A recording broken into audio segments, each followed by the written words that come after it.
international conferences hosted by SF Kenitra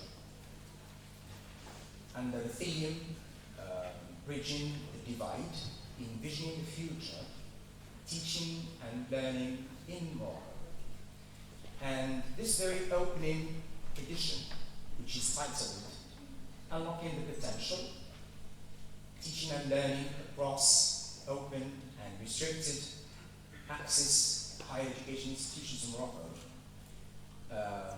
is a groundbreaking conference thanks to the researchers, educators and professionals who take part along 2 days. This very first day would be here in person, and the second day tomorrow would be online. So you are warmly welcome today and tomorrow, inshallah.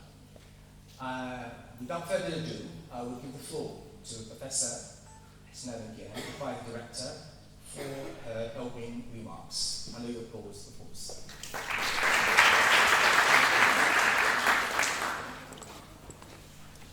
Merci.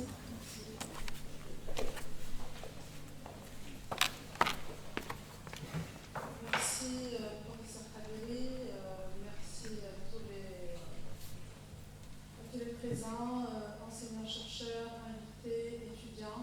Donc, je n'ai pas prévu de mots parce que c'était prévu que ce soit Monsieur le Directeur qui soit présent avec nous. Il a insisté hier pour demander à ce qu'on retarde la cérémonie d'ouverture d'1 heure parce que c'était prévu 9 heures, mais on a appelé, j'étais avec lui dans son bureau, on a appelé le professeur Kadri pour lui demander 10 heures parce qu'il voulait venir.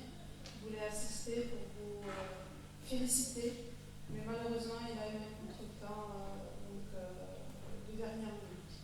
Voilà, donc je voudrais tout d'abord vous dire combien je suis heureuse de vous voir. Les étudiants d'ailleurs, quand je suis rentrée, j'ai vu, j'étais étonnée, j'ai dit à professeur Kadri, il y a les étudiants, pourtant ils sont en semaine de préparation. Vous avez vos examens lundi, ne l'oubliez pas. D'accord. C'est très bien. Je vous félicite. Vraiment, je suis très très contente. Ça veut dire que vous êtes prêts pour lundi. Il n'y aura pas de problème. C'est bon. Si vous êtes là, c'est bien. Si vous êtes là aujourd'hui, vous assistez quand même. Vous assistez parce que vous croyez à l'importance de la recherche dans ce que vous êtes en train de faire. Vous allez devenir les futurs enseignants. Vous allez devenir les futurs chercheurs, vous allez devenir les futurs penseurs de la langue anglaise. Et ça, c'est très important. Étudier uniquement pour réussir son concours, ce n'est pas suffisant. Vous l'avez bien compris. Vous l'avez bien compris tout au long de ces 3 années. Parce que vous êtes très actifs. Et là, je tiens à remercier, à féliciter votre filière. La filière études anglaises. Vous êtes très actifs dans les activités, dans l'ouverture vers les autres, l'ouverture vers la recherche, l'ouverture vers les innovations pédagogiques. D'ailleurs, la thématique de cette conférence sur 2 jours, de cette très belle activité sur 2 jours, c'est les innovations pédagogiques, les modèles d'enseignement et d'éducation dans les établissements à accès régulé dans l'enseignement supérieur. Ça, c'est excellent. Donc, si vous avez, en plus de votre enseignement qui est assuré par une équipe pédagogique de très haut niveau, je n'arrête pas de le dire, et d'ailleurs, vous avez une réputation à l'échelle nationale et internationale, donc on ne défend plus. D'ailleurs, vous l'avez vu lors de l'événement du Forum des lauréats il y a quelques semaines. Donc on a vu le produit de votre filière, qu'est-ce qu'il devient. Il réussit au concours, il part, il est inséré au niveau à l'international, à national, vous êtes pris au master. Donc ça veut dire que la qualité de la formation que vous avez n'est plus à vérifier. Très bien. Donc en plus de ça, avec ces activités, cette ouverture à la recherche, donc c'est une formation qui est excellente, qui est de très très haut niveau et dont les résultats ne tarderont pas à se faire voir. Donc on a commencé à les voir, bien sûr, avec les 4 premières promotions, et là certainement avec votre promotion et des promotions à venir, Inch'Allah, ça ne sera que meilleur. Donc je vous souhaite une très très belle activité, 2 très belles journées aujourd'hui et demain, et je tiens à remercier nos invités, tous ici présents, donc à remercier l'équipe organisatrice, les enseignants de la filière études anglaises, des autres filières, donc j'en vois ici les autres filières aussi, donc d'où l'importance de cette activité pluridisciplinaire qui s'ouvre sur plusieurs horizons, et aussi les étudiants, les organisateurs, les enseignants et surtout professeur Kadiri qui, je sais, a fait énormément donc, d'efforts, a fourni énormément d'efforts pour que cette journée voit le jour. Et aussi, je n'oublierai pas de remercier M. le directeur du laboratoire pour avoir financé, d'accord, donc ces activités. Merci infiniment, je vous souhaite plein succès à vous.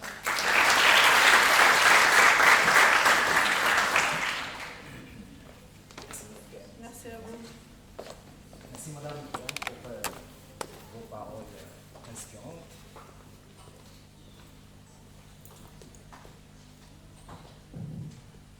Thank you very much, Mrs. Nkiran, for your words.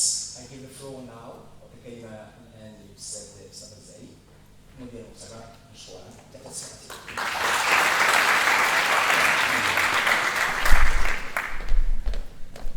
شكرا أستاذ الخالدي، شكرا الحضور الكريم. بدوري حقيقة نشجعوا هذا التراكم المعرفي، حقيقة ليس بالسهل على مستوى الجزائر التعاونية كامل إن شاء الله تعالى. المختبر حق هذا التراكم اللي هو عنده سنة وقادر يعوضنا على الجديد. هذا ما يدفعنا إن شاء الله تعالى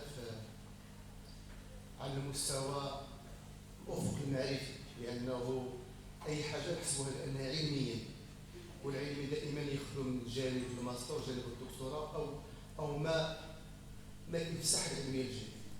يعني أنا بدور كنت المختبر بإذن الله تعالى نشدوا على أي مبادرة كما كانت مهدئة خدمة للطلبة، خدمة للآزاف، خدمة للأستاذ. أما يعني أي حاجة نولوها بواحد الدعم الكبير نتاع السيد المدير في هذا السياق هذا، نتمنوا من الله التوفيق للجميع وموفقين جميعا إن شاء الله تعالى.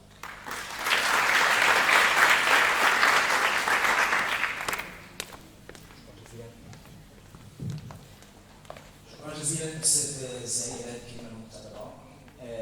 So as long as we are suffering time constraints, we'll start directly with the very first speakers. There are 2 keynote speakers, Professor Souria Boutri from EZF Rujda and Professor Baybino from FSE Rabat. The floor is yours, and their panel will be moderated by Professor Badr Binoun.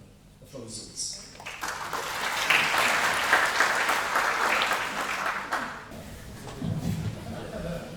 Distinguished guests, esteemed colleagues, fellow educators, and students, dear students. Well, it is both an honor and a privilege to open this vital keynote panel at a conference so aptly titled Unlocking the Potential, Teaching and Learning Models Across Open and Restricted Access to Higher Education Institutions in Morocco. At a time when Morocco's educational spectrum is undergoing unprecedented transformations, shaped by the current of globalization, digital acceleration, and the urgent call for equity, this gathering is not only timely, it is also necessary. Today, we are here not merely to exchange views, but to interrogate models, challenge inherited frameworks, and envision new pathways for teaching and learning across institutions of varied access, be they open or restricted. This topic touches on the very soul of what education represents in our country today. A complex, evolving ecosystem where knowledge, inclusion, quality, and justice must all converge.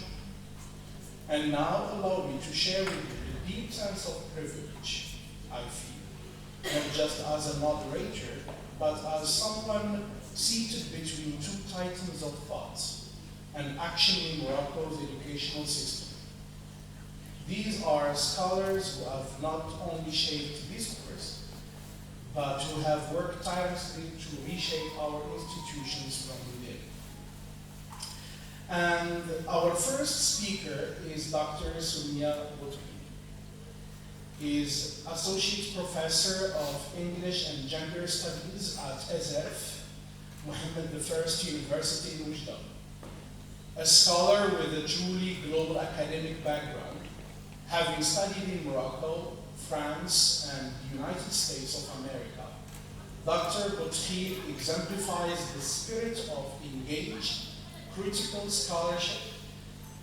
As a Fulbright visiting scholar at Rutgers University, she brought Moroccan feminist perspectives to the international stage, and her influence back home is equally profound. From founding the English program at EZF to co-creating the influential Identity and Difference Research Group, her career has been a persistent interrogation of how power, gender, and knowledge intersect. Today, she brings us a crucial intervention with her paper entitled The Imperative of Dismantling the Colonial Legacy to Fight Gender Bias in Moroccan Education and Society. In this paper, Dr. Boutri dares us to reimagine education not only as a vehicle for progress, but as a space where the colonial residues still haunting our systems must be confronted and undone. Dr. Soumia, the floor is yours. Thank you. Allow me to go to stand. Sure.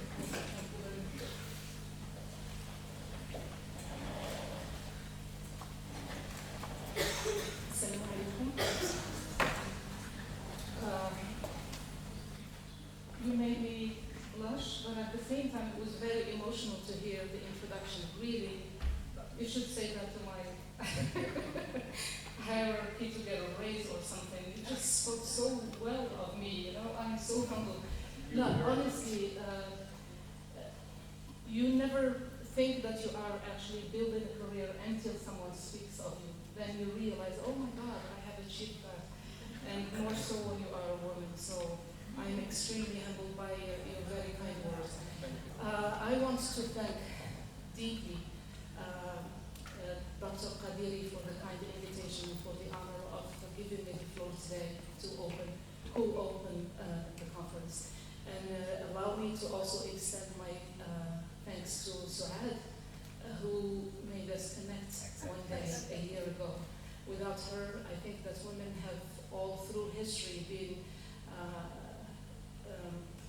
creating spaces for people to meet, and I encourage faculty, women, male and female, to both continue this tradition of connecting academics from around the world. As you can see, I am not young, and you can definitely see my hair is the grayest in the room, so, and I am still unknown. For two reasons, because when you publish in English, you are not seen or visible anywhere. And the English community has this, we're very modest people, we're not really all over places. My presentation today is kind of, you have seen the title is kind of long. I will be speaking, and I kindly ask your patience about two things, education and law. For me, the two things, education and law are powerful tools. They have been used by the colonial forces to rule and to exert strong domination over Morocco at the time. And my contribution today is that you may think, what's law got to do with people at EZF? It's because law and education are vital for the emancipation of the potential both male and female. You will be educators tomorrow, inshallah, from whatever position you will have. Keep it in mind, please. This is هذه خذوها معكم. I have to say it in Arabic. Take it with you. It has to be something that you have to carry. راه ما تتقررش لا تدرسون فقط للمعرفة بل تدرسون لبناء شكون غيخلص عليك لا غوتخيت. See it just from this perspective. Who's going to pay for it? I'm very happy because you're going to pay for my retirement. Your retirement في Allah. So if you build strong men and strong women, you will inshallah enjoy your retirement, and in a blink of an eye you will be in a retirement age. So carry with you this very important thing, which is that you are not educating only for knowledge, but you are educating for who is going to take care of you in the future, inshallah. So I want to start with something. I was once at the delegation, a regional delegation of education in Mujda, and there's a permanent exhibition that displays photographs from the colonial era. Photographs illustrate the first modern secular schools in Morocco. And as you know, the first school opened in Mujda in 1907. The first secular, I mean non-religious, opened in Mujda in 1907. These carefully staged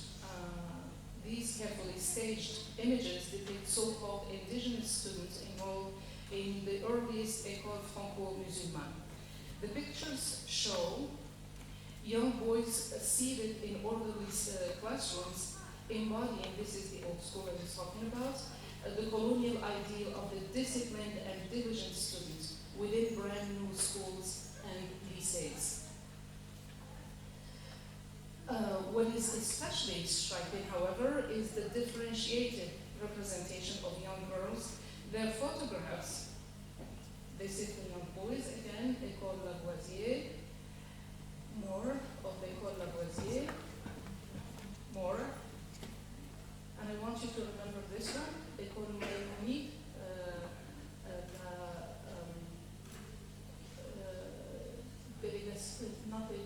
École Maïmonide is l'Alliance Israélite. It had schools in Tétouan and Tangier, Tétouan, Oujda, and Rabat as well, Mogador as well. So as you can see, there are very beautiful pictures of people who enrolled in those schools. This is the first high school in Oujda. Actually, it was built in 1915. So this picture, I found this one, 1955 from the exhibition, but the high school opened in 1915. I want you to, this one, I want you to keep in mind this. This is what I'm talking about now. What is especially striking, however, is the differentiated representation of young girls. Their photographs appear much later in the exhibition, around the 1960s, and they are systematically shown engaging in so-called feminine activities such as knitting, embroidery, or sewing. These photographs bear witness to the unequal treatment of boys and girls' education during the protectorate period, and even after independence. The reality reveals a selective and deeply inequitable policy. While boys were being trained to become a westernized elite, as you can see, both from dress to posture to everything, right? While boys were being trained to become a westernized elite, intended to act as intermediaries between the colonial administration and the local population, as Fatma Aitmus points out in her publication about educational growth in Morocco in the colonial era. Girls were largely confined to domestic training, deemed compatible with their nature and traditional social role. This gendered vision of education reflected not only a desire to keep women on the margins of the public sphere, but also to embed normative roles deeply into the social consciousness. As Françoise Vergès notes, colonization appeared not only through territorial conquest, but through the domestication and racialization of women's labor. The colonized woman had to be transformed into a worker for the colony, a mother of the laboring class, and the object of salvation, end of quote. In Morocco, this meant that young girls were trained in domesticity under the guise of modernity, while being excluded from the intellectual civic participation. The very architecture of the schools, let me just go back to the architecture of the school. I should have the, as you can see, there are two domes in the first school. The first school was built in 1907, and as you can see, there are two domes in the school. The very architecture of the first school illustrates the colonial strategy of cultural appropriation, aimed at establishing a form of soft domination, of symbolic pacification that conceived the oppressive nature of the imposed educational system. And I'm quoting in French, l'édification de cet établissement, en parlant de l'école de 1907, l'édification de cet établissement qui a ouvert ses portes le 1er octobre 1907 n'était pas seulement un projet architectural, mais pour gagner la sympathie des habitants à travers le respect des normes de l'architecture traditionnelle du royaume. L'école fut dotée de 2 coupoles reproduisant des aspects de l'architecture caractérisante des mausolées. As if psychologically we wanted to keep this mindset where the only place where you learn is close to the mosque, madrasa or something like that, by creating something similar in order not to shock. There's not a strict barrier between the traditional indigenous model and a new European model.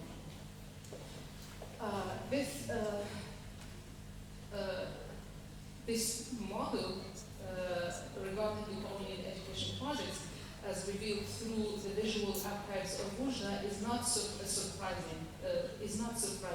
It reflects a deliberate ideological policy designed to maintain the social order by limiting the possibilities of emancipation for the colonized subjects.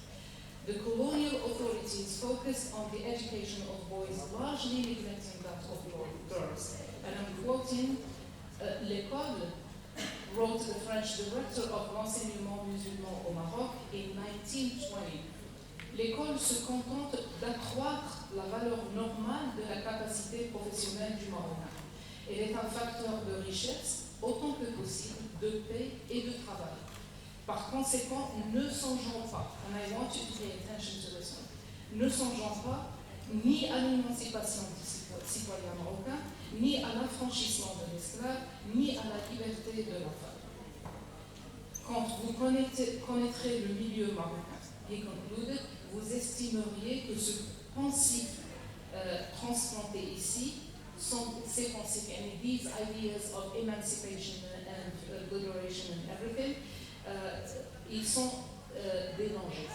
For the colonial power, thinking of a teaching that teach emancipation or liberation to the colonial power is seen as dangerous. This was said, as I said, by le directeur de l'enseignement musulman au Maroc. This statement contradicts the colonial agenda of modernizing the country's institution, and I will keep modernizing between quotes, or civilizing again between quotes. Its population, particularly concerning the emancipation of indigenous women. As Françoise Vergès argued in Decolonial Feminism, the French mission civilisatrice was fundamentally patriarchal and racialized, presenting itself as a gift of progress while in fact it intensified subjugation. It was never about liberation, but always about control over bodies, over time, and over production. The education of Moroccan girls was designed not for emancipation, but for containment within the colonial hierarchies. Therefore, colonial project heavily depended on the idea of mission civilisatrice. But this notion maintained the colonization that was driven by a moral imperative to elevate native population, and it significantly shaped the colonial policies. A historical analysis of the education of young girls in colonial Morocco reveals two key elements. First, contrary to popular belief, a traditional system of education for girls existed well before the arrival of the colonial authority, as it is made, but it has made no effort to expand or develop or even make it visible. I mean, it has eradicated that example as if it has never existed. Although this form of education was primarily urban, and it was not generalized to the rest of the territory, the girls weren't just staring at the wall in the Riyadh waiting for civilized French to come and liberate them. Women in Morocco at the time already had created their own system. I do contest, and we don't have to learn all embroidery, although embroidery is something really great. Women at that age of schooling did something. They were not just passive, staring, waiting, dreaming, but they were actually actively learning something. But the colonial power made that completely invisible. It was due to Alison Baker. I don't know if we can say Rahma, or she was a huge lover of Morocco. She actually died in Morocco, in Tangier. Because of her, we have learned so much about our legacy that the French did not hate. So, Dar al-Ma'alma, for example, welcomed girls from the age of 7 to teach them skills such as al-qim and other forms of embroidery. So I said, contrary to the popular belief, there was something. A French boy, the colonial power makes it seem as if there was absolutely nothing and they just extorting something. Secondly, unlike boys, the colonial administration deliberately maintained the exclusion of women from the process of state modernization, as evidenced by the significant disparities between the education offered to boys and that offered to girls. The first Résident Général, Hubert Lyautey, strongly established schools aimed at training an exclusively male elite through la Direction Générale de l'Instruction Publique, which ensured that education of natives met the material and moral needs of the various populations of the country, whether Arab, Amazigh, or Jewish. This adaptive approach was justified by Morocco's complex ethnic diversity, requiring tailored education to serve the goal of the colonial institution. The curriculum was designed for young Muslim girls.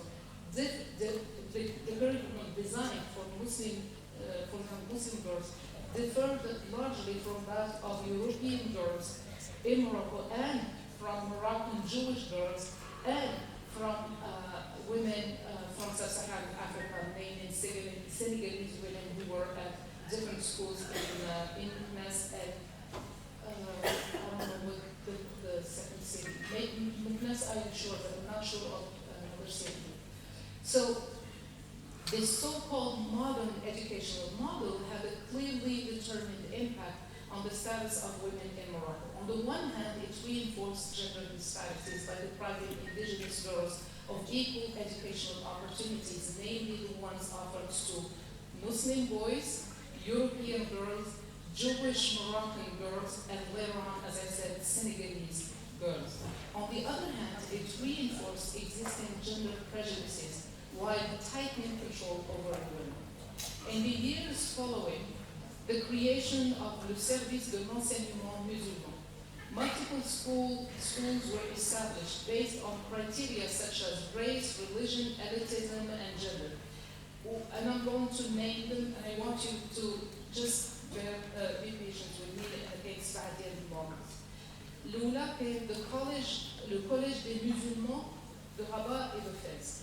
Le Collège des Musulmans de Rabat and Fès would offer education to male elite But that education was not the same curriculum that was offered to male elite in France, in Europe.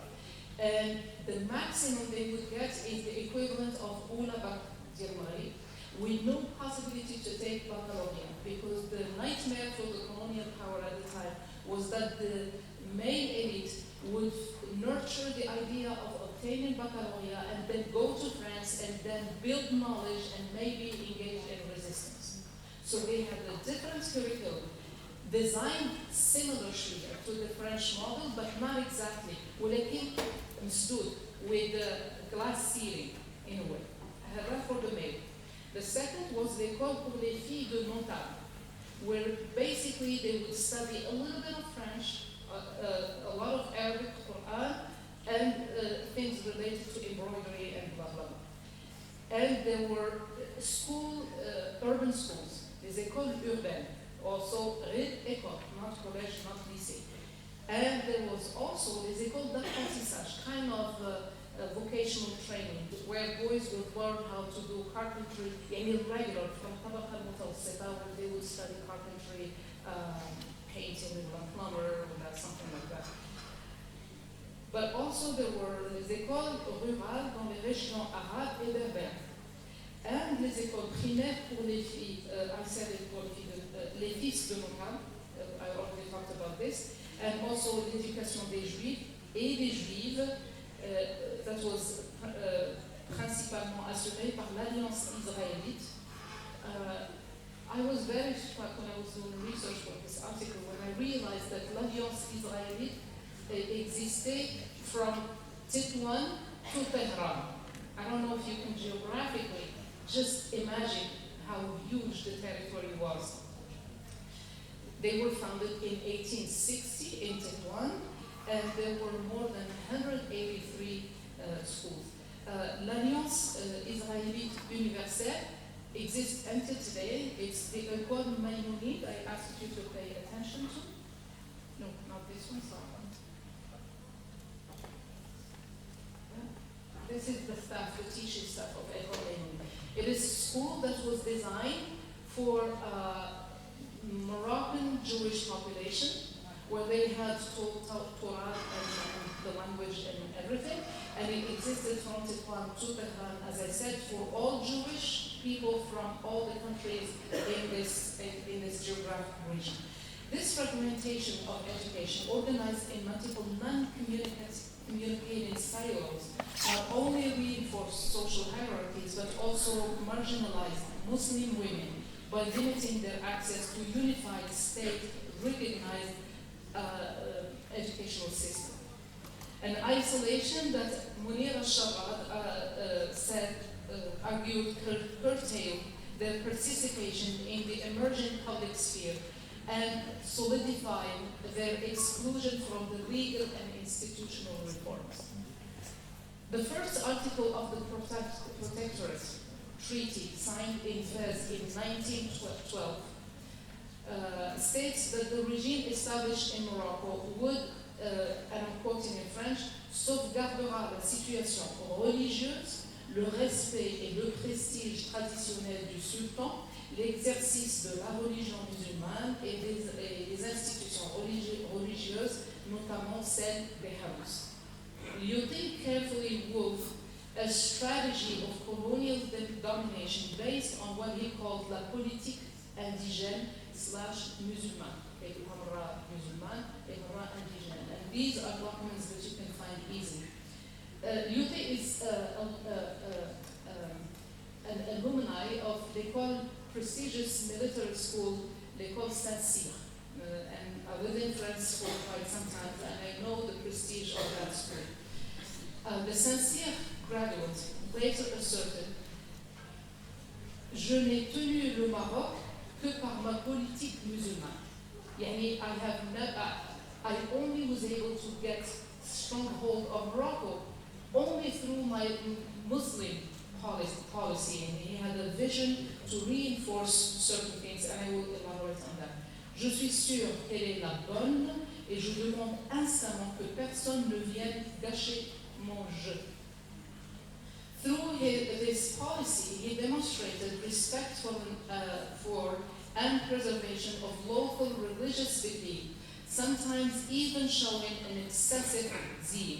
Liyuti's conduct earned him the nickname of Al-Hajj Liyuti, a sign of recognition that showed how well he had integrated.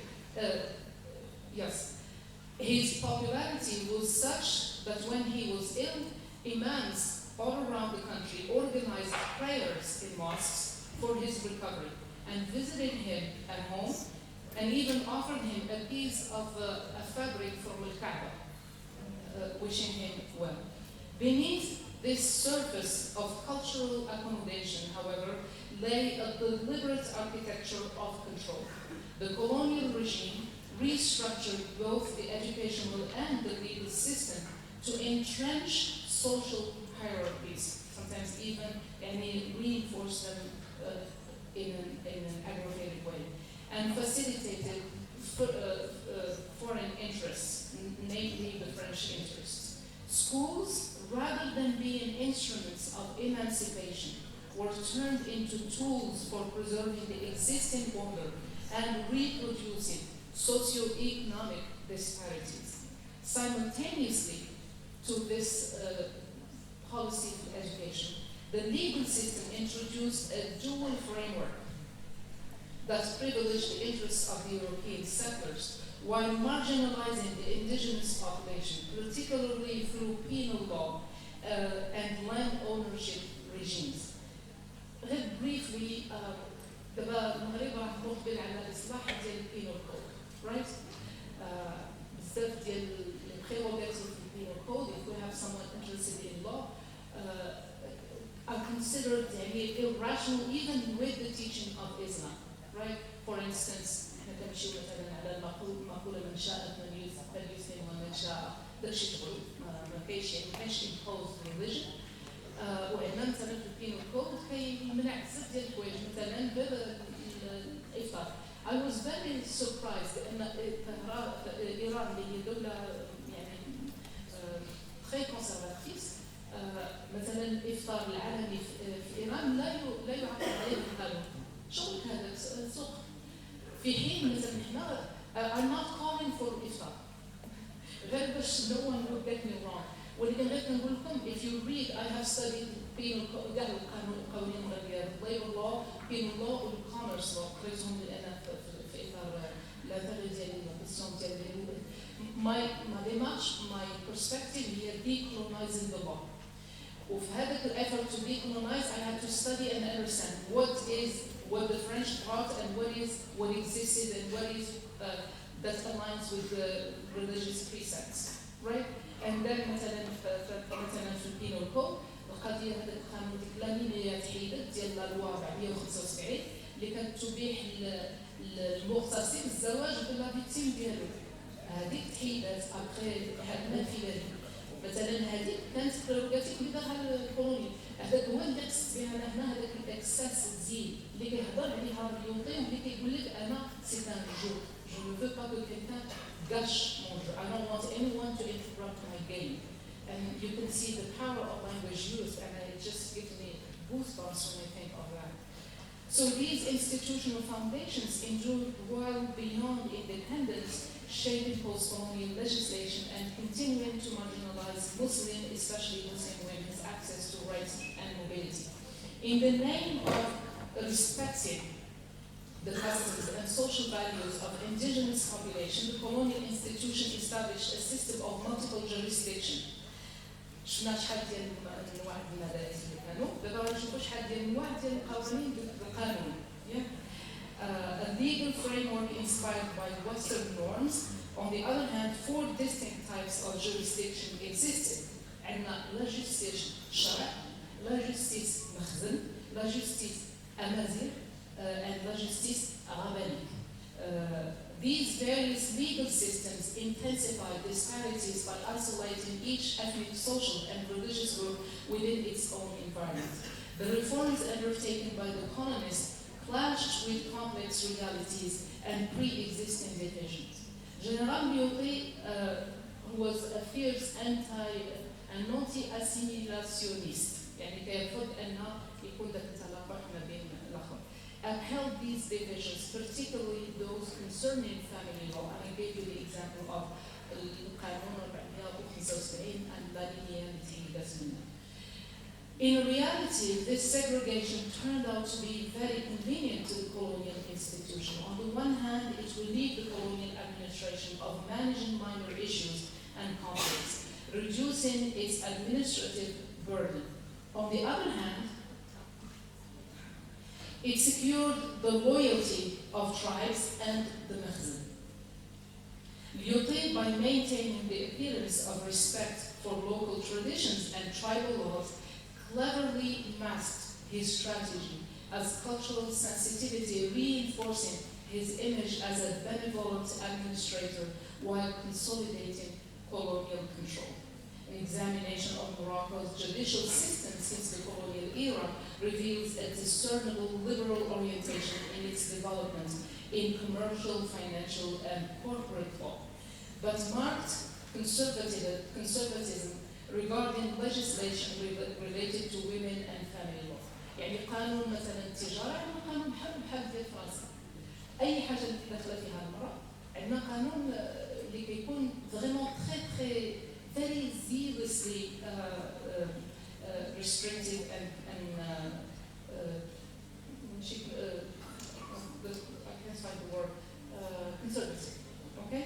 This trend is evident in the penal code, which not only discriminates between men and women, but also categorizes women in a limited and narrow way. Many articles of the penal code find their origins in the colonial matrix, based on the categorization of women. And the proportionality of punishments for the same crime. هذه غير في المغرب اللي كاين جريمة وعندنا مجموعة ديال القوانين اللي يعاقبوا عليها. وهذيك المجموعة اللي كديروا لها اون فغي اناليز كتشوف بأنها راها فيورا باش كدير واحد ليشيل دو غرادياسيون ديال لا فالور دو لا بيرسون. بحال مثلا one minute, so quickly. Like for instance, in case I will read it so in order not to lose the content. For example, Article 486 and 488 consider rape as a crime against morality rather than against the person. Rape, a crime against morality, not against the person. Okay? So the penalties range from 5 to 10 years. Willa from 10 to 20 years for the same crime, they were raped. Yeah? So this diversity of punishment is tied to the victim's status, is based on social values assigned to women, providing a severe penalty for rape resulting in la défloration, suggests that the legislature is more concerned with the young girl's virginity, which relates to her social status as a potentially marriageable girl, that with her dignity and humanity. Moroccan criminal law does not make the body untouchable. ما كيعرفش الريب على انه جريمه في حق الجسد ديال une personne. ما كيشوفش الجسد على انه inviolable. No. Since the law's concern lies elsewhere, namely in preserving the social morality. Colonial laws were often implemented to serve the interests of colonial powers, frequently at the expense of indigenous or local population. They often legitimized unjust practices such as racial discrimination, economic and cultural exploitation, expropriation, and so on and so forth. And case ديال قانون ديال الأراضي اللي كيحكم الأراضي السودانية تاع 1919. Another example, for instance, اللي هو vraiment ironic هو ديال قانون 726 ديال ظهير des obligations et des contrats اللي خرج في 1913 اللي كيمنع على المرأة تمارس التجارة بدون إذن مسبق ديال الزوج ديالها. How ironic can it be؟ حنا هي الدولة، حنا هي الأمة اللي الزوجة الرسول صلى الله عليه وسلم كانت بيزنس وومن والزوج ديالها كان هو خدام عندها، ويجي قانون ويقول لا ما تخدميش حتى تاخذي الإذن. Where was Aisha? Why? Was she a mistake? We got the French know better than her. The examination of Morocco's colonial education and legal system reveals a calculated strategy of control, masked as modernization. a legacy that continues to structure contemporary institutions, from the gendered segregation of schooling during the Protectorate to the persistent legal discrimination embedded in the post-independence penal code. Colonial governance shaped a social order that marginalized women and fragmented society along lines of ethnicity, religion, and class.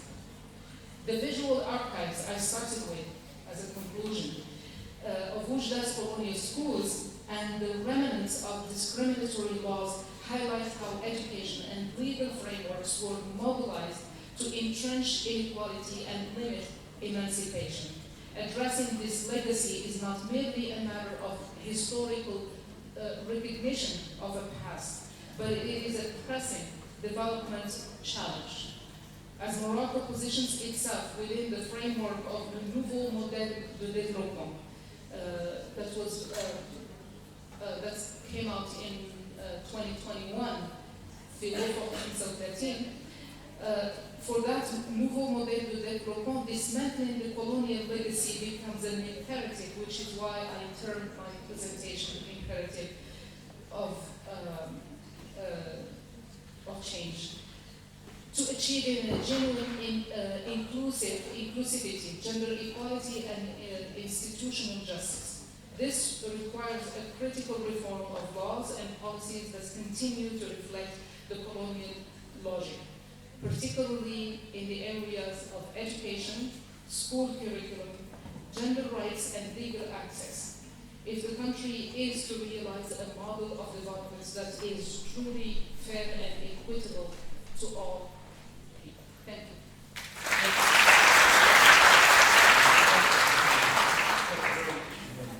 Thank you very much.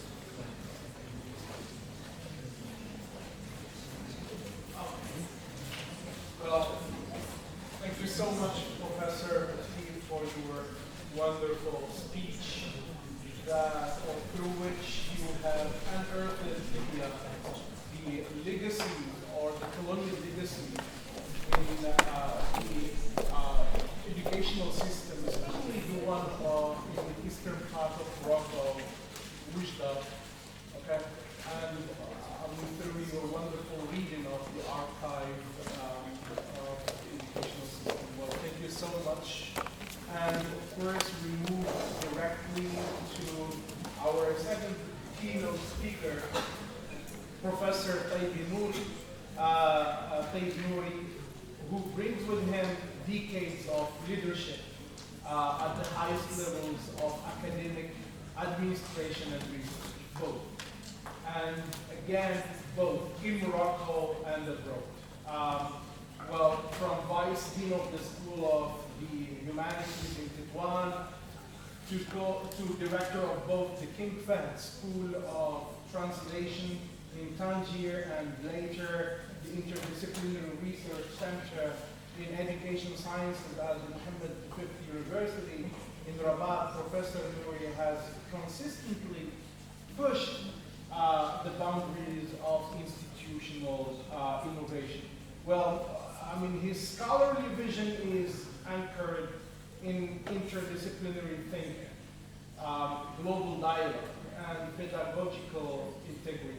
And his keynote on quality assurance in public higher education, of course, is a keynote that invites us to explore not only how we define educational excellence, but how we can ensure it consistently, transparently, and inclusively.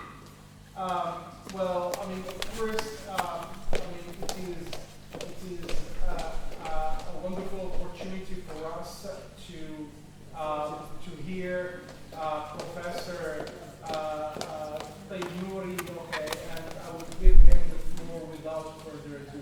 The floor is yours, Professor. Thank you so much.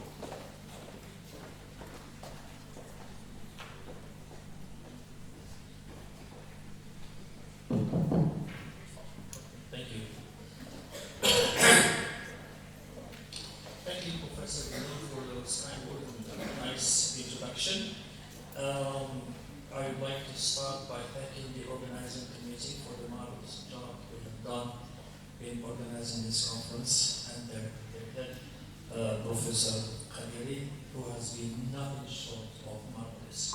I'm very grateful for everything you've done. Let me start at the beginning, speaking of quality assurance, QA.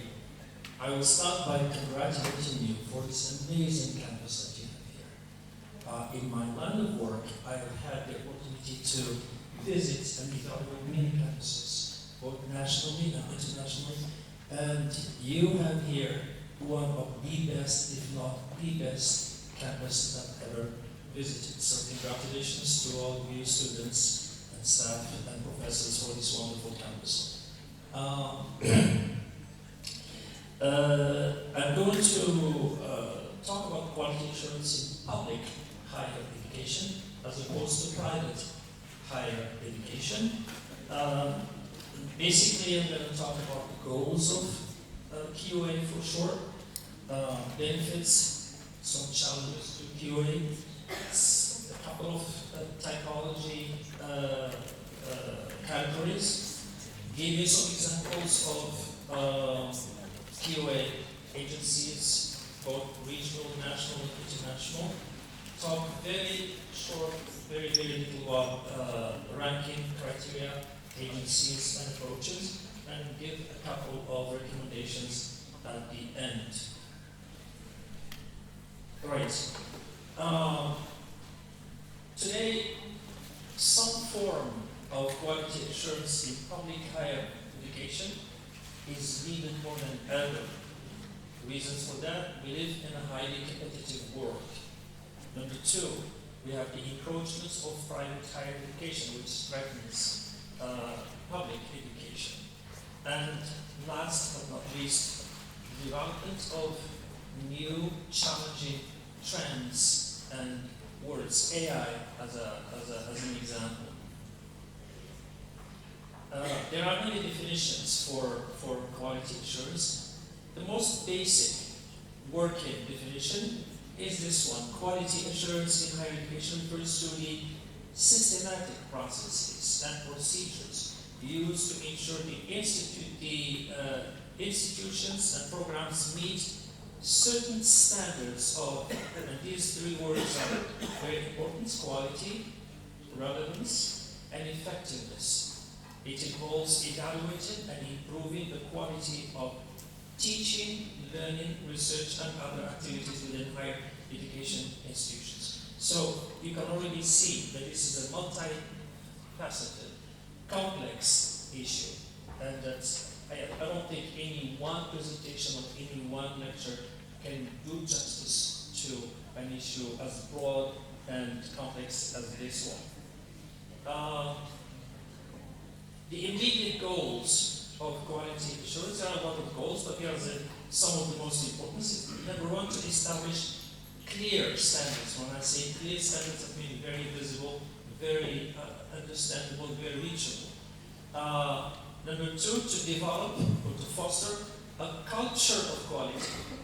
It's easy to say, but not so easy to apply or to do, because you have to change the mindsets of the stakeholders, to engage the stakeholders, including the students, the faculty, the employers, in this process. Everybody is concerned, everybody has to have their inputs in a formal way, and to continuously evaluate and improve. Some of the benefits of quality assurance. Number one, to ensure that students receive a high-quality education that meets the requirements of an ever-changing, highly competitive and challenging world. Example of AI.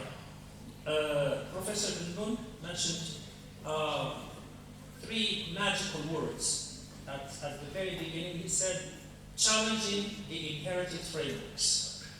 That's extremely important. A new outlook always has to challenge inherited frameworks, and change is always difficult because most people feel comfortable with the status quo and resist change in one form or another. So changing the culture, the mindset is pivotal here. To promote governance, good governance, transparency and accountability, and to better allocate the resources in an effective way, basing or targeting the regional and national priorities. Challenges for quality assurance. Number one, measuring quality. How do you measure quality? It's not given. Developing effective metrics to measure quality in higher education. Maintaining standards, ensuring that institutions maintain high standards over time and not having quality assurance as a seasonal or ad hoc or sporadic procedure. Like sometimes we have very well-intentioned endeavors and processes and efforts, but then people say, and we go back to the status quo. We need to have the presence of mind that this is a maintained standard.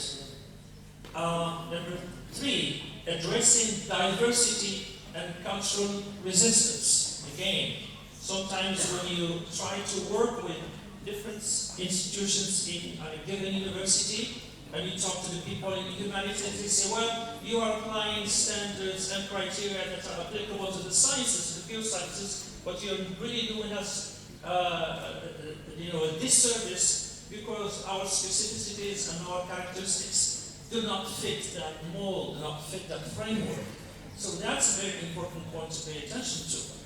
Cultural challenges, resistance to change, I've talked about that. Limited resources, especially in terms of time, money, and personal stuff, especially training. Lack of training or expertise, it's not given. You have to know what you're doing, you have to know how to do it, and you have to gain the stakeholders as partners in the process, and not as a parachuted kind of evaluation procedure because people resist that. Inconsistent implementation. Now, once you do all your work and you have all the results, now you have to implement the changes and the improvement procedures. There are many hurdles to cross in that area too. The globalization issue, ensuring international recognition and compatibility and compatibility of QA standards and accreditation.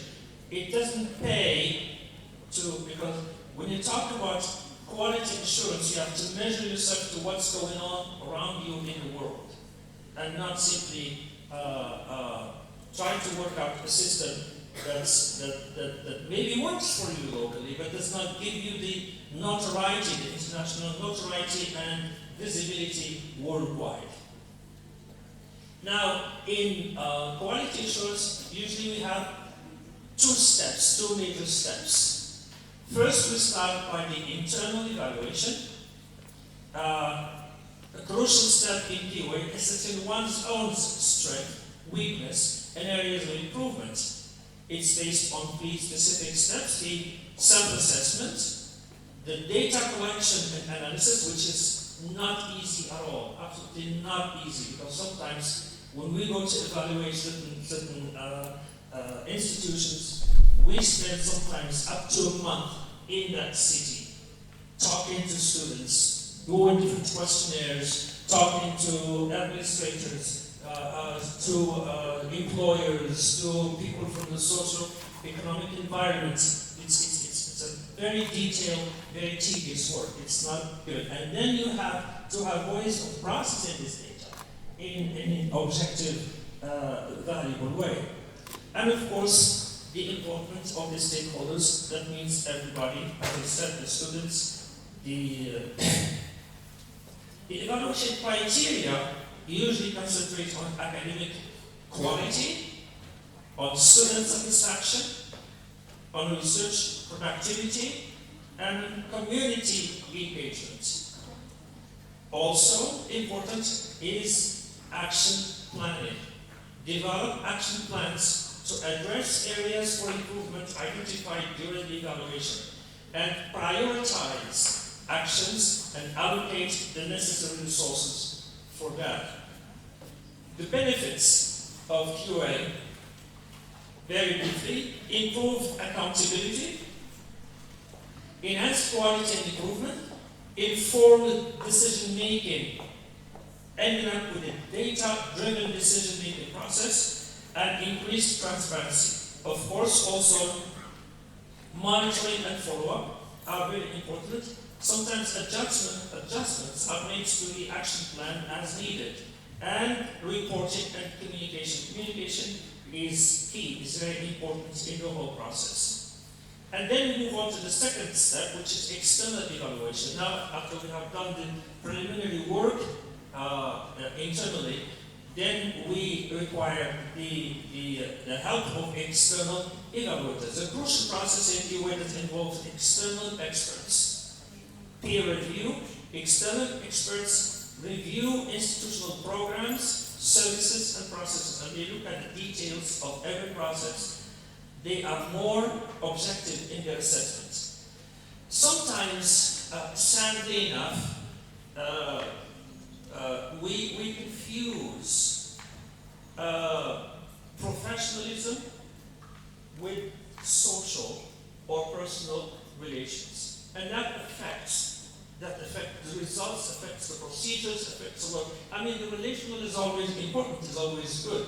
But when you work with external evaluators, you take away that element of, okay, we've been colleagues for 25 years, how am I going to say this to him, how am I going to say it to them?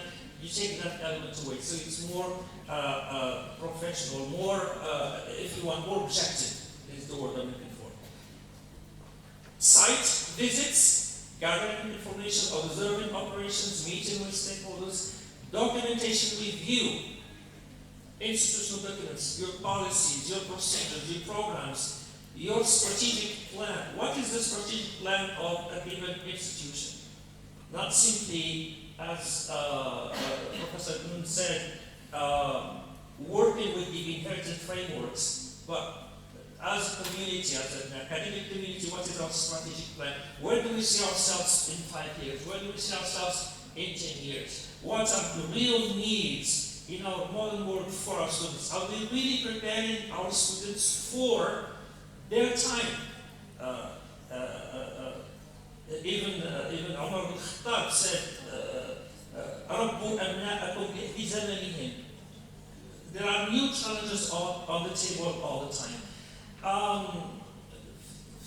The statistics, the most recent statistics say that 49%, the dropout rate in public higher education is 49%. Why is that situation that way? The unemployment in Morocco is about 21%, but among the graduates of public universities is 30%. Why is it that way? So a lot of issues have to be addressed. Are they really equipped for the world where they are, like Professor Moutkin said, are they really prepared for the world that they're going to face? Documentation review, just talked about that, and of course the standards and criteria. So more or less we have an overlap between what internal and external evaluations are doing, but from two different perspectives, totally two different perspectives. The stakeholders' feedback is very important. The evaluation report, an elaborate, detailed report on the findings and recommendations, strengths, weaknesses, and areas of improvement. The evaluation report I'm talking about here is the one done by the external experts. And of course, follow-up and monitoring. Sometimes institutions may be required to implement certain recommendations and report on their progress, and also external evaluators may come back for follow-up visits to see how much progress has been done. And the other important point about external evaluation is that you have a decentralized responsibility. That means you hire independent, professional, dedicated experts and not trust this procedure to already established national government agencies that have, as Dr. Benoit said, inherited frameworks that are in operation all the time. The benefits are, of course, increased objectivity, international expertise and knowledge of best practices. Now, as we work with these international agencies and experts, we gain expertise ourselves in how to QA, practices of QA, institutional credibility, international visibility, and that's very pivotal because now this is a preparation for international ranking, international visibility, cooperation, exchange of students and expertise, visibility for the students. They are more, accepted once they apply to programs overseas, and so on and so forth. And of course, informed strategic planning for tangible, measurable improvements. Internal and external evaluation means that the institution or the establishment demonstrates a commitment to quality and continuous improvement. These are distinct approaches and key differences between the two. Flexibility. There's more flexibility in the internal than in the external evaluation. Level of expertise, obviously, very clear, I talked about that. Credibility is also international credibility and variety is pivotal to the whole process. Accountability, perspective, two different similar approaches but totally different perspective, and also purpose. External evaluation is often used for higher level alignment and international visibility. That means the target is not just a self-contained system that bats itself on the back, but are you really aligned with international agencies' requirements? I'm going to talk about those in a little bit. Now, I'm just going to do an overview of some of the agencies that exist.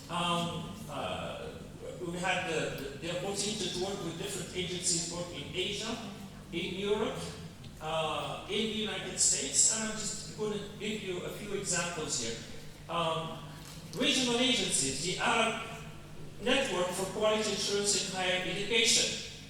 It's a regional network that promotes quality assurance in higher education in the Arab world. Now, the reason why I'm giving this information here for two reasons. Number one, for students to know that there are valuable resources out there, and also for professionals that there is a wide range of cooperation.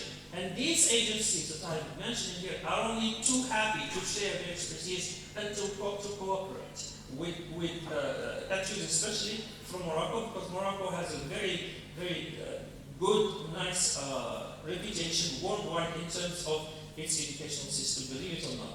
Gulf Cooperation Council, GCC, Quality Assurance Standards. Now, the GCC Quality Assurance Standards not only provide help in cooperation, but they also provide funds for Arab institutions that aim for quality assurance. Country-specific agencies, the Qatar University Institutional Review Office, the United Arab Emirates University Quality Assurance Office also, National Authority for Quality Assurance and Accreditation of Education in Egypt, National Commission for Academic Accreditation and Assessment in Saudi Arabia, international partnerships. Many Middle Eastern universities partner with international quality assurance agencies, such as, this is a very famous one, the International Network for Quality Assurance Agencies in Higher Education. This is a worldwide agency that helps universities and institutions all over the world. We have international cooperation with the European institutions and agencies. Many Erasmus and Tempus projects where Moroccan universities involved, and the University of Ibn Tufayl in Petra has been leading, together with Abdel Sadi and Yusuf Mohammed V and Ali Ayad, worked very hard in these Erasmus for years and years and years, and they have developed, a substantial expertise in this field. quality assurance for that. Like we see what's going on in India, what's going on in China, and the rapid development that they have, and all that. It's because thanks in part to quality assurance programs they have. In China, they have the Higher Education Evaluation Center, a public body under the Ministry of Education responsible for evaluating and accrediting higher education institutions. The National Institute of Education Sciences, the National Center for Education. So not just one national agency, that controls or that operates nationwide, but they have many agencies within the same nation. Some of them are private, some of them are government run. But basically, all the agencies in China rely on a 5-level criteria: fitness for educational purposes, responsiveness to public demands, supportability of faculty and educational resources, effectiveness of quality assurance systems, audits, and satisfaction of students and employers. When we say effectiveness of quality assurance system, that means the quality assurance system itself is being renovated and audited. Is it doing what it's supposed to do? And not just be trusted. And this is one of the differences between government agencies and private agencies, is that the government agencies are very rarely renovated and they resist criticism, they resist audit. But if you are a private agency, then you're open to reviews, to audits, and to improvements. Many agencies for accreditation here. Council for Higher Education Accreditation, the Accrediting Commission for Career School and Colleges, Higher Learning Commission, accredits institution in the North Central region. These are regional. In the United States, they have regional accreditation and evaluation agencies. They also have accreditation and quality assurance agencies for specific disciplines, and not just one national agency that accredits everybody, but specific agencies for specific purposes. The program accreditors here, for example, we have an agency for business programs, an agency for engineering technology, an agency for pharmacy programs, an agency for law programs, an agency for psychology, and so on and so forth. I'm not going to go into the details. These are just examples. European universities quality assurance agencies in Europe. Europe is much closer to us, and there are stronger ties of cooperation with Europe. The European Association for Quality Assurance in Higher Education, a prominent organization that promotes quality assurance in European higher education, working closely with the European University Association. These are major EU agencies. That means what goes on in one country is applicable to the members of the EU. That's extremely strong, because once you reach or you have an agreement with one country, your diplomas, your students, your programs are accepted in the whole EU, whether you're working with Belgium or Spain or France or any one of the members. The European Quality Assurance Register, a public register for quality assurance agencies that substantially comply with the ESG, providing clear and reliable information on credible and legitimate quality assurance agencies operating in the European higher education area. Resources, plenty of resources in QA. Is the Eureka Moments, top tips for internal quality assurance, a resource developed by the EUA that provides practical tips and advice for internal quality assurance in universities. The Quality Assurance Fit for the Future, also very, very notorious for its marvelous work, or project that explores the design and implementation of internal and external quality assurance in the European higher education area. Now, a lot of universities in Europe and the United States have master's programs and PhD programs in quality assurance. That's something that, at least in the general scene, in Morocco is not visible. I know of a couple of programs. I think there was one in Khaniyat I'm aware of one that was started in the French department in the FSE, master's program, I think a 2-year master's program, but they don't have the visibility that they deserve. James Cook University of Australia offers master's programs. University of Cambridge in UK, University of Oxford also in UK. These are, I'm mentioning these because sometimes our students, when they graduate, when they get their BA, they're looking for things to do. They want to pursue their studies, so they're looking at different possibilities. That the area of quality assurance, not just in education, but in industry, in other areas, is a wide open field. And there are lots of opportunities, and there are lots of also scholarships in this area.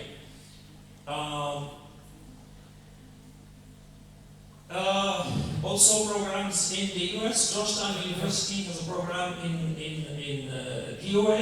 Harvard University Graduate School of Education. Arizona State University, University of Maryland, University of Alabama, Birmingham, Purdue University, Johns Hopkins University. All of these universities have very prominent, beautiful programs in QA. In the UK, we have University of Cambridge that has a very famous QA program, and the University of Stirling. Now, we move a little bit to talk about ranking. Once you have the internal, how am I doing on time? It's like 4 minutes. 4 minutes, okay. Ranking, a lot of institutions and universities and faculties worry about ranking. And sometimes when we're looking at ranking, we say, okay, this university, we know they're doing a tremendous amount of work, but they ranked number 69 by this agency, or number 156. Now, ranking, there are various influences and various aspects that go into ranking.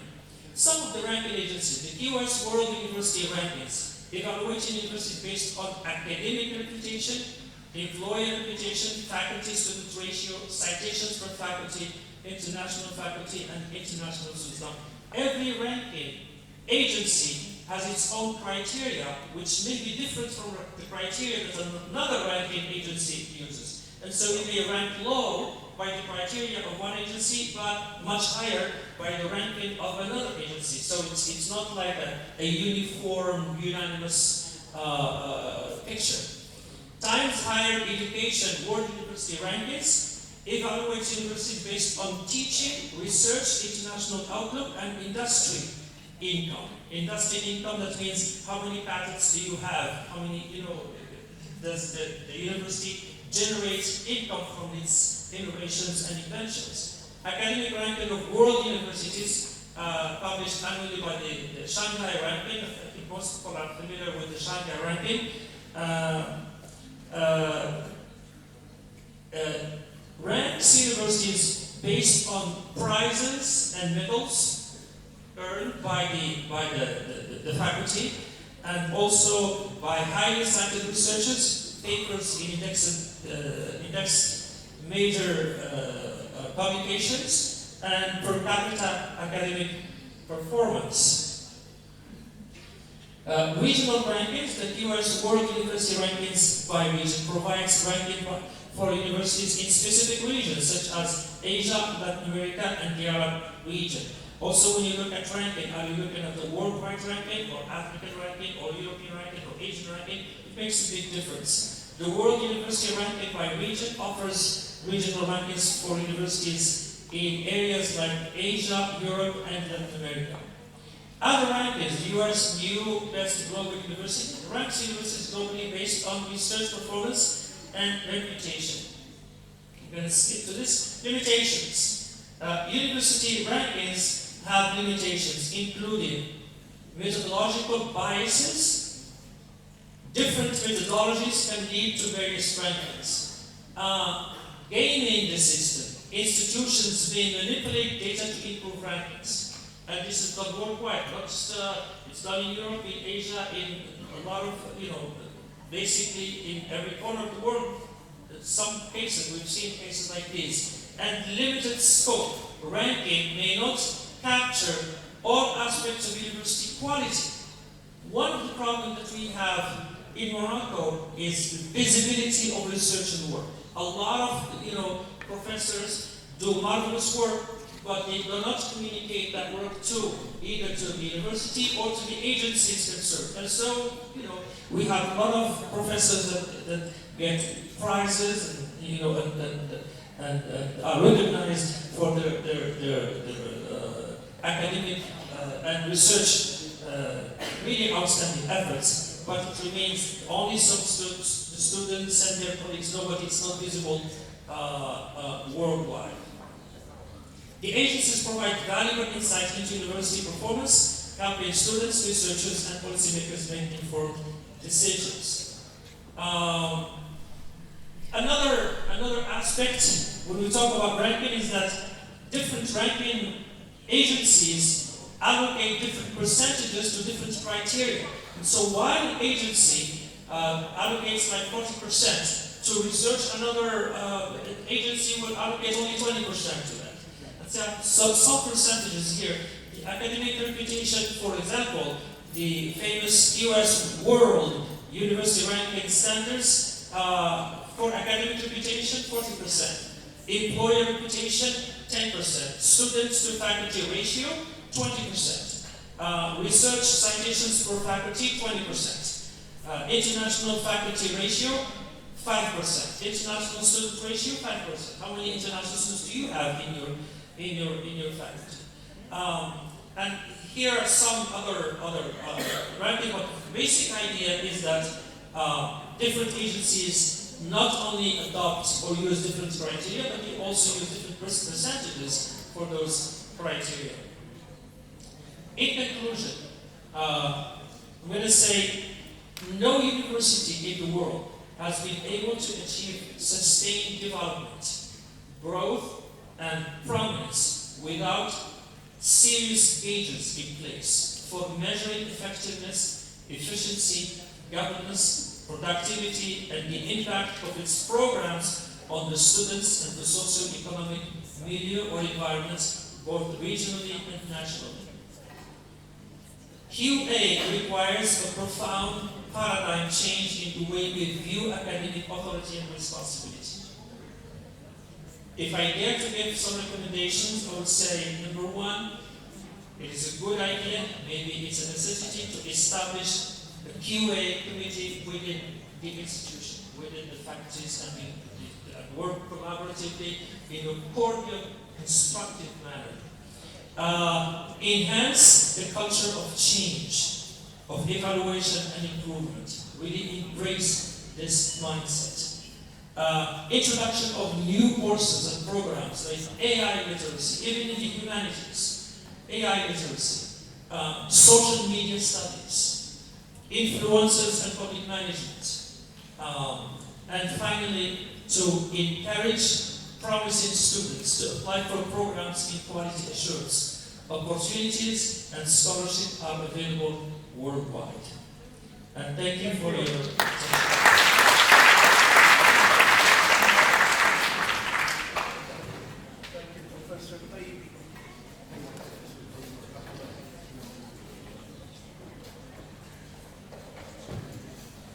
Well, thank you very much for your attention, and thank you so much, Professor Taibi, for this wonderful speech, where you have masterfully highlighted that, or how quality assurance is not a mere checklist, but it is like a living system where there are lots of values, networks, and so on. Well, thank you very much again. I mean, both voices have offered us like a rare and powerful dialogue. One that connects structural critique with strategic reform, and the other one that challenges the inherited while imagining the possible. Well, indeed, we have finished this session with open minds, critical hearts, And the further belief that meaningful change is not only desirable, but also it is within reach. And of course, I would ask this question on the audience: what do you think of this? So I open the floor for the Q&A, not the question called assurance, but the question and answers session. Okay? So we have like 5-10 minutes for this session. The floor is yours.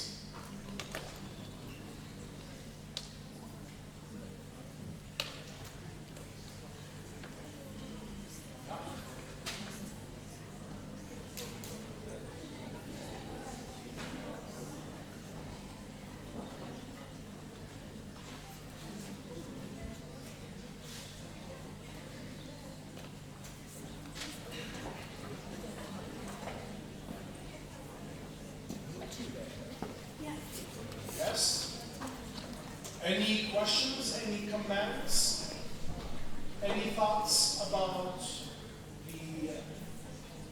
the two speeches? Yes, please? Yeah, first. I mean, you can have the microphone. Okay. Do we have a microphone? Okay. Please, miss? Yeah.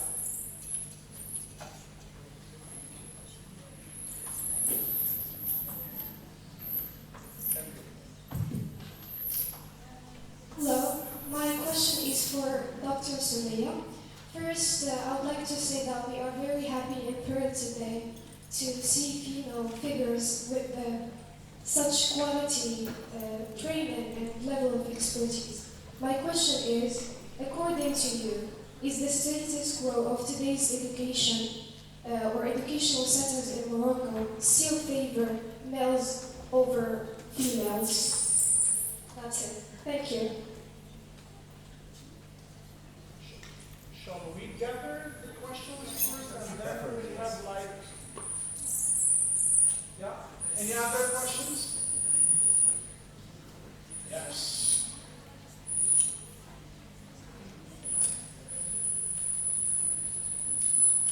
Yeah? Let's get another.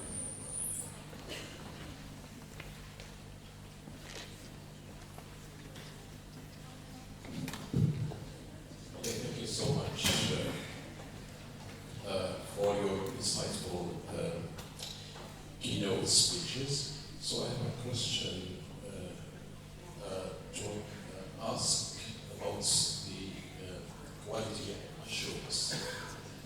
So one question, are there any successful quality assurance frameworks that we could adopt and adapt to ensure successful outcomes? Thank you so much. Thank you.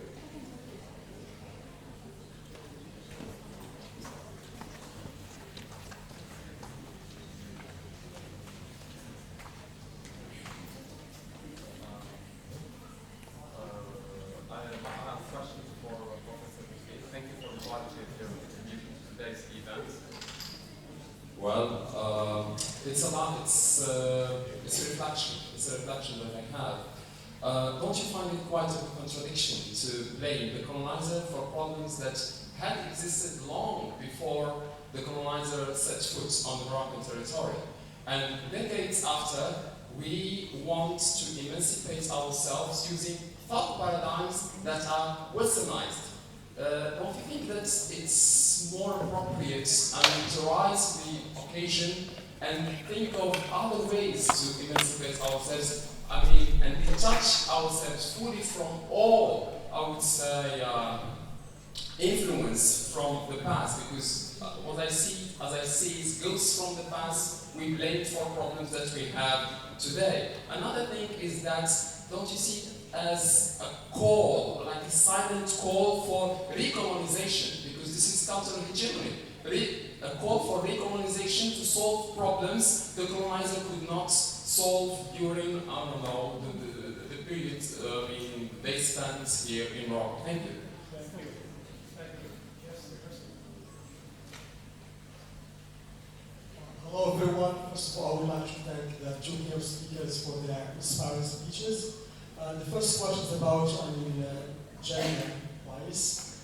I would like you just to reflect on the CIRANEF, the Regional Center for Education and Training. The number of female candidates or participants outnumber the male participants at the CIRANEF. Don't you think it's the opposite? Now we have a gender discrimination bias.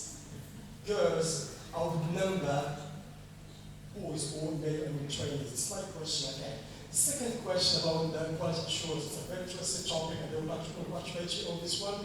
And again, I believe that the CIRANEF and Markaz Al-Jawi is the critical institution in Morocco, because that center, that institution produces, trainees, in the future teachers, and they are going to teach and give the quality.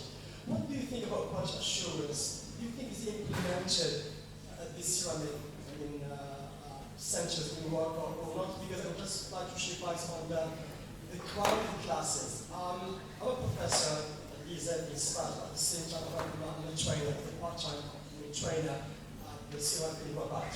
And I can highlight how many trainees in one class.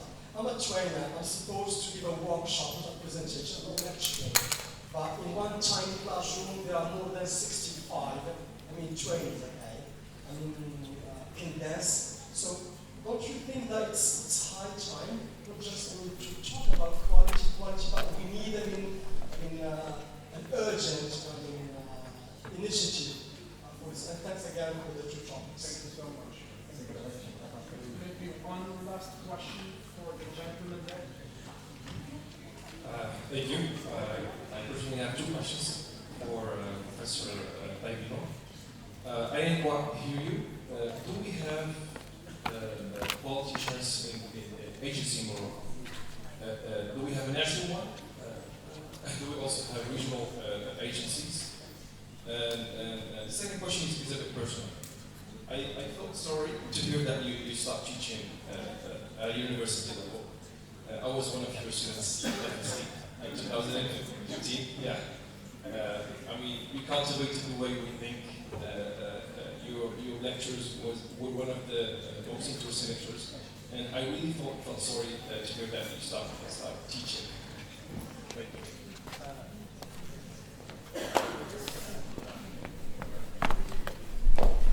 Okay.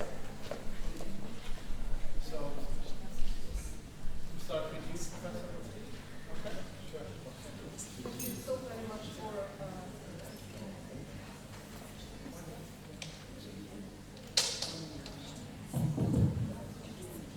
Thank you very much for your engagement. I just want to start with, I was watching the young gentleman asking the question, and I was thrilled to see your recognition and to your professor. This is so touching. يذكرني برضه الحب والاحترام بالذات مثلا move me and I wanted to recognize it. Thank you for your questions. I want to go, maybe I will start with the last one and go backward. Reflect on the CIRANEF. The existence of many, the feminization, I call it, of institutions is a phenomenon that's everywhere. Dentistry is over 70% female, 30%. Medical pension because we have deux garçons. And this is not the only thing. Architecture the same, engineering the same. The feminization is not because there are too many women, but it's because these institutions are based on brains. And if you have that as a criteria, and you don't have something to accompany, you will have the feminization of professions. But that's not a sign of a healthy environment. This is not a sign. Having too many girls in a program or too many boys is not a good sign. The world does not function with only one vision. I'm not here criticizing men or women or anything, but I'm here thinking in terms, my colleague was talking about quality.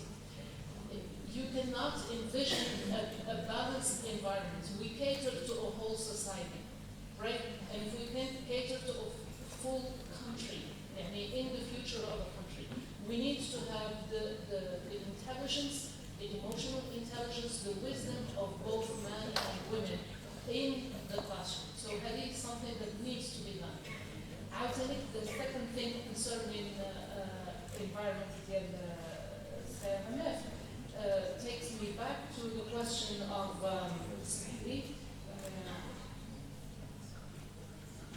wrote the question of the young student.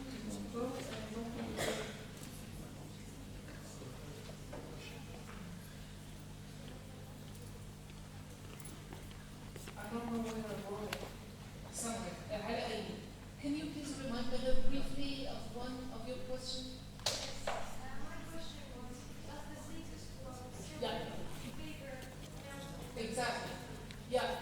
Well, today's classes have not changed from the past. Maybe I didn't make that clear in my presentation. But to be honest, we have 14 regions in Iran. Yeah? And in 14 regions we have the academy who heads the academies. I'm not saying that these jobs should be taken by men and by women. I'm asking you to think. Always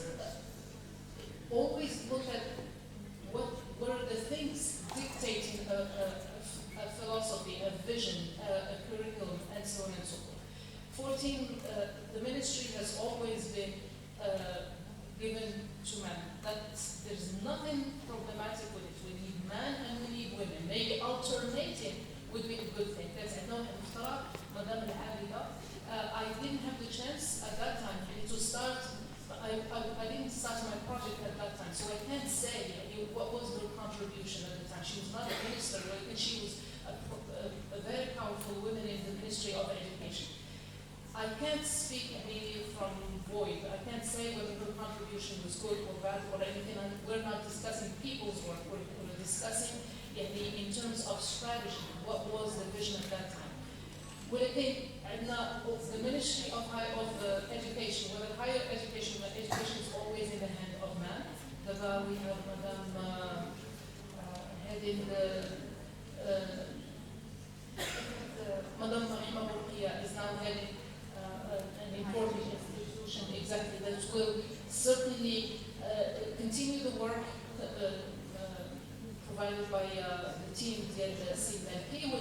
And we have that healthy environment is an environment where we have two sides of the people giving their own perspective. Second thing, there is a campaign led by l'Association Démocratique des Droits des Femmes to review the curriculum. The curriculum is extremely biased. Not that there isn't any intention. And I can shift anything that intention. No one wakes up in the morning and decides, well, today I am going to break Morocco. Well, we are. It's exactly like the parents اللي كتقاتلنا وشوفوا دخلت فين مشى وشوفوا دخلت كشنو دار.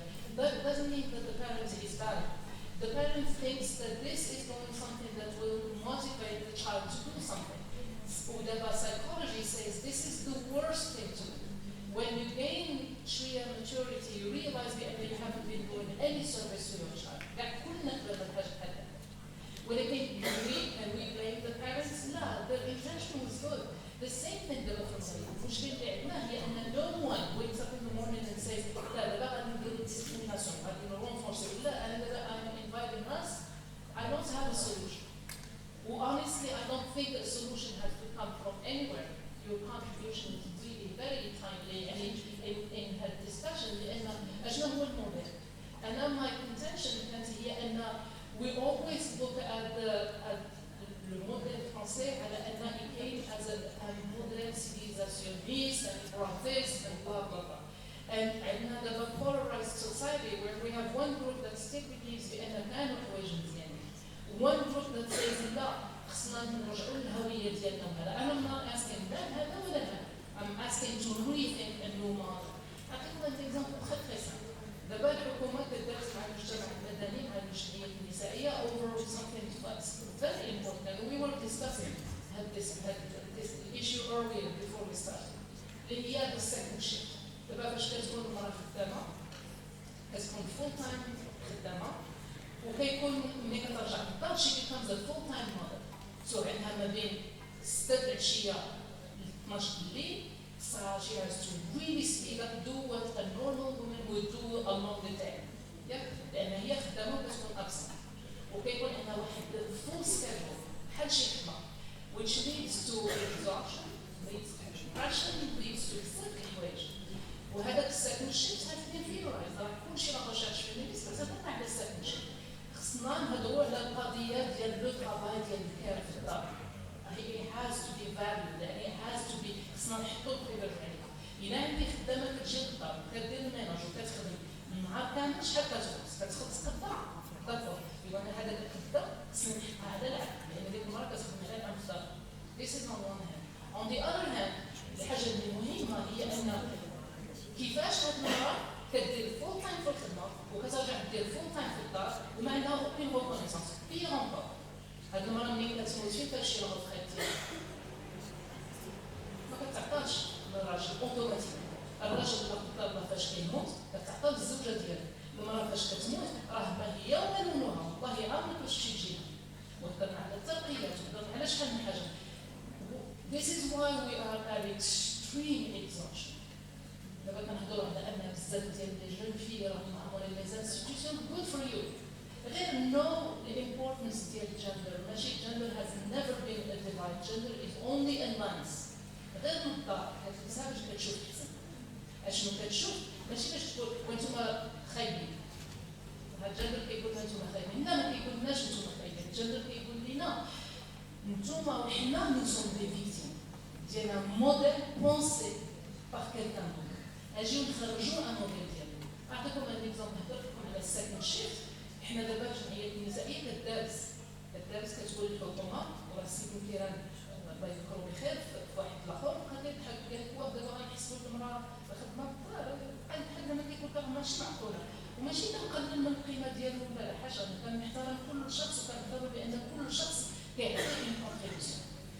المشكل اللي كان هو ان انا كرجل سياسي I was hoping ان تكون شويه ديال لاكومبانيمون على علاش انا تغيير ديال الجندر في الكوريكولوم. ما عندناش دابا ما بقاوش من لي ماستر جندر كاملين باش بغيتو نفكروا انا قلت لكم I'm the oldest naked person in the room. وراه زعما I spent so many years studying gender. Je ne suis pas, I am not fooled by theory or ideas that come from anywhere. 10 سنين وانا عايشه في فرنسا، 4 سنين وانا عايشه في مالي. ورجعت المغرب عن طوالي رجعت يعني ماشي ما كان لا شوك ولا شي حاجه. رجعت لان كان عندي حلم. بغيت باش نحاول حتى انا نحاول نشوف كيفاش جو بو اكريتي. يمكن قرار مزيان القرار الاساسي هو ان ما يمكنش دابا يكون فود باي شي ثيوري ولا شي فكره شي. انا motivated by what I see as a need in my country. خصنا ان موديل اللي يخرج من عندنا حتى حدنا عليه. خصنا نيفو كوليكتيف. انا وانتوما وكل شيء اللي جا من هنا نكتبوا نفكروا ان نيفو كوليكتيف.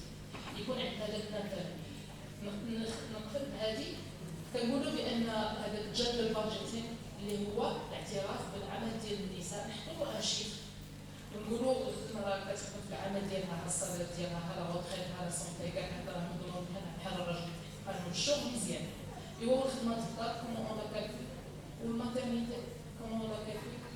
كيفاش نكالكولوا لو كافر كتسيري الفوق وتسيري لتحت وتسيري في الجناب. She cares about the children, about the parent, and about the family on the side. And the in-laws وزيد. هذا كله تخطايا كثير. راه عنده شيء العالم كله تيروح نديرو كير ستاديز وشوفوا شحال كيطلع الكير. وهذاك العمل اللي غنديرو. دابا حنا في المغرب عندنا قاعده كان عندنا واحد الاجتهاد رائع زمان. اشنو كاين في القضايا ديال الزوج وتغيب هذا علاش دي كولونيال ستاديز مهمه. تغيب علاش لان كنا كنقولوا هذاك غير اعتباطي. المراه خصوصا ملي كتزوج كيفاش كدير؟ الزوج ديالها شنو كيعطيها؟ كالصداق. كيعطيها قطعه الارض. علاش كيعطيها قطعه الارض؟ اعتراف بان هذه هي السكيورتي ديالك. وجاب المستعمل في 1919 مع القوانين ديال السودانيه. المراه في الاسلام كتورث النص غنعطيوها النص. وفي الاراضي السودانيه اللي ما عندكش الود ما تورثيش. علاش كان الليبر ديال النهار؟ هذا هو انا هذا الاتنشن بليز تسمحوا لي غير I'm not lecturing ولكن غير الناس اللي راهم كيردوا البال باش يستعملوا الاخر. ثانك يو. السورية ورحنا في قنيطرة، أرض اللي شافت واحد الصراع كبير اللي تحطوا فيها أول نساء سودانيات. أنا قريت على قنيطرة بزاف. عندكم دو تخي غون بروجي، عندكم لو بروجي ديال المهدية وعندكم بيان ايفيدامون القضية ديال فلسطين وديال لا بلاج دي ناسيون، لو بلو غرو بروجي ديال لا بلاج دي ناسيون الأرض تبعت ب 50 درهم والفيلا تبعت ب 500 درهم والنساء تحيدوا. شنو كيقول القانون تاع 1919؟ كيقول لك النساء ما يورثوش الا ما عندهمش راجل، يعني الا ما في العائله مثلا حنا عائله الا ما عنديش خالي راجل حنا عائلتنا ما كتحيد من القبائل السوريين. ولكن هذا ماشي ارث. علاش المستعمر دخل الارث في الراجل اللي هي ماشي جيستيون ديال الارث؟ حيت الاراضي السوريين بحال النيتيف امريكانز في لا جيستيون ديال اللاند، يعني ان no one will die landless, ولكن en même temps no one owns the land. All of us belong to have land and this land is not ours, it's for the future generation. اش دار المستعمر؟ لا حيدها ودخلنا سيستم ديال private property في البلاد، واستقرت الاراضي السودانيه تقسمت بالمنطق ديالها. ها القانون تاع المستعمر شنو دار؟ الاعتراف بالنساء عندنا في السوس تعطى ارض ضمان المراه، مات الزوج عندها هذيك الارض في يدها. No one will die in hunger and poverty. اليوم غدا هذا الفلاسفه اللي كاينه غدا من الاساتذه الجامعيين ما غيكونش عندهم قطعه الارض في المخيط اللي واقع في السبيكولاسيون اللي واقع. ما يكونش عندنا ولا جينيراسيون ديال لي جون. دابا كيحزنني انني كنقول بان هاد لي جون كيفاش غادي يقدروا يبنيو مستقبل وهما دابا كنشوفوا بان صافي ديال غاد تري ديفيسيل. الحاجه الثانيه كانت العمل ديال المراه المعترف به حقا كان ان ديفور اكستراوردينير. اصعب فتره في الشقاء هو رمضان، ما كاينش حق الملح اجباري واخا سامبوليك. هذا ماشي اعتراف بالعمل ديال المراه. ولو حيدنا كلشي هذا الشيء وجينا شنو قلنا؟ قلنا عندك الحق في انتخابات وعندك الامكانيه تطلعي you can rise and you can do this and you can do this. ولكن معناه هذا وهم. ماشي كنقول نرجعوا للموديل، كنقول هذا الموديل وهذا الموديل نخرجوا حاجه ديالنا. That's all I wanted to say. Thank you.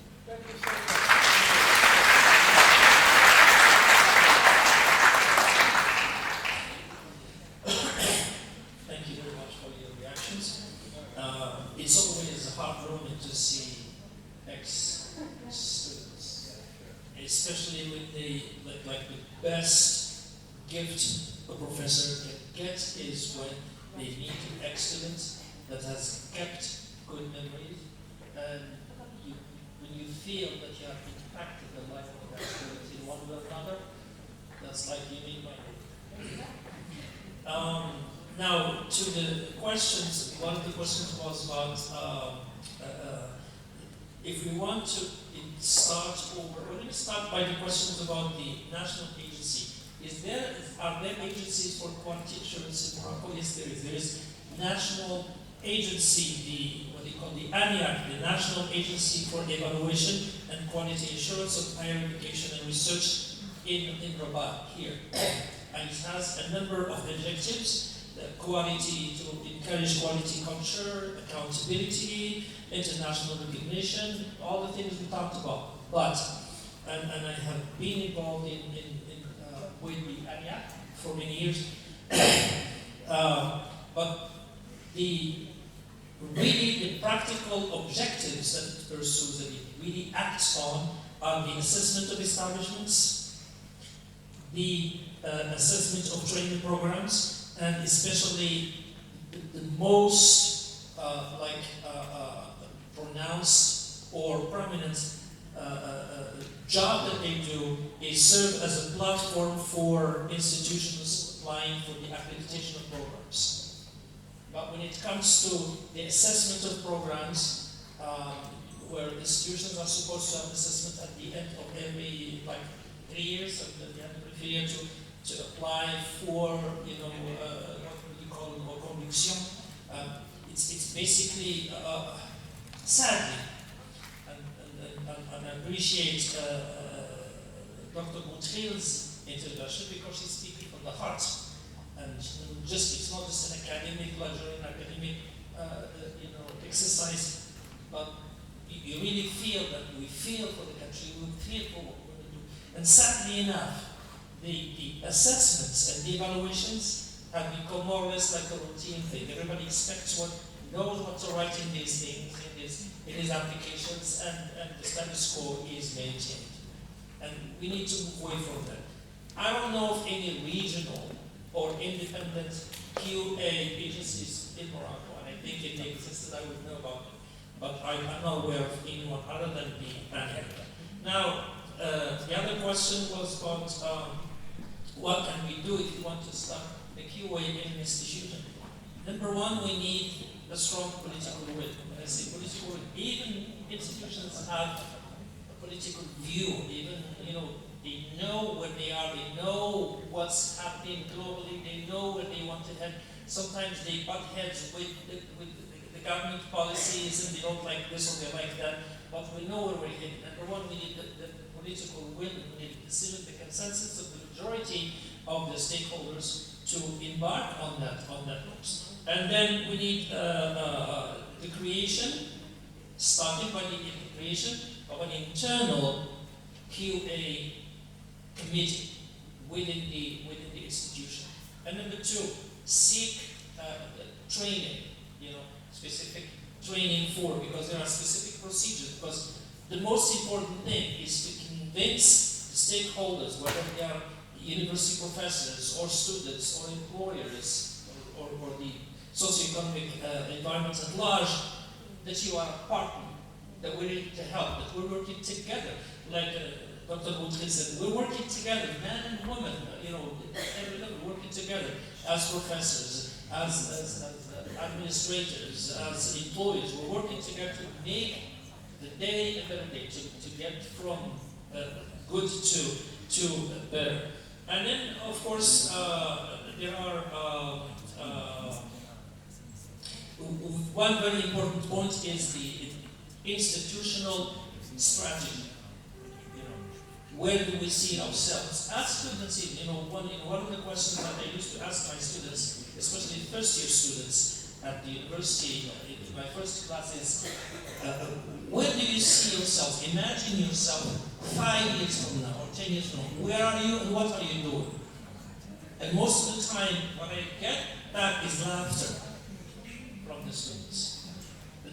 That's really sad, because unless you have a specific target, you cannot even have the mindset for a roadmap to that target and the steps to that target. So the strategic plan, strategic vision, as an institution, where do we start? And number two, take advantage of the opportunities. We need to do our homework, do our research. There are really, literally hundreds and hundreds of opportunities, globally, worldwide, of agencies that want to help and want to cooperate.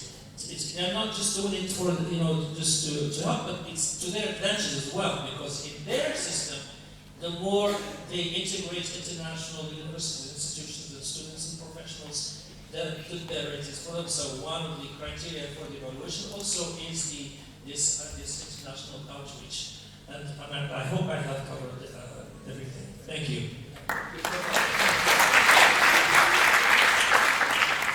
Well, thank you very much.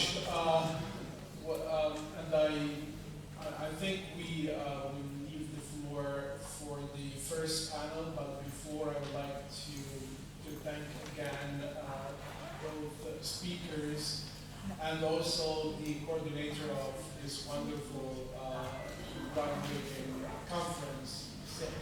Thank you so much. And I would like also to thank and congratulate our students for their patience and presence, and also for the students who are helping us in the organization of this conference and this gathering. Okay? And of course, Younes, our super cameraman. Thank you so much. Thank you so much.